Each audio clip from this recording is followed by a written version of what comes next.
আসসালামু আলাইকুম গাইস। এটা হলো নুসরাতুল্লাহ লালপুরের অবস্থা। লালপুরে আবার সেই আগের কষ্ট মানুষের বুকে জড়িয়ে ধরছে।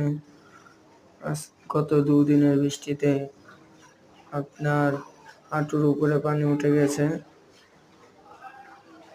পানির জন্য মানুষের হাঁটা চলা কষ্ট, শ্রমজীবীরা শ্রম দিতে পারে না। স্কুলের ছাত্রছাত্রী স্কুলে যেতে পারে না।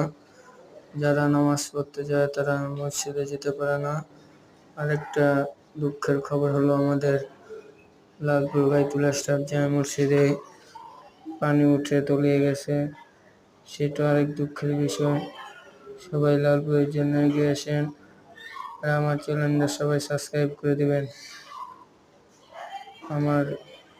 আমাদের লালপুরে অনেক কষ্ট হচ্ছে, সবাই দোয়া করবেন আল্লাহ যেন আমাদের সবাইকে এই পানি থেকে মুক্তি করে দেয়। সবাই দোয়া করবেন। সবার কাছে একটাই অনুরোধ, সবাই দোয়া করলে আমরা মুক্তি পাবো ইনশাল্লাহ। আর আমাদের এটা ডিএনডি বাদের ভিতরে নেওয়া হয়নি এখনো। গত 17 বছরে যা হয়েছে এখনো হয়নি। আমরা এটা তাড়াতাড়ি ব্যবস্থা নিতে চাচ্ছি। সবাই আমাদের জন্য দোয়া করবেন ইনশাআল্লাহ।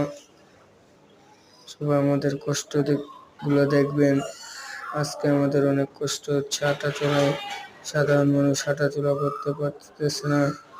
আবার বলতেছি, সবাই চ্যানেলটা সাবস্ক্রাইব করে দিবেন। আপনাদের কাছে অনুরোধ করব। আসসালামু আলাইকুম।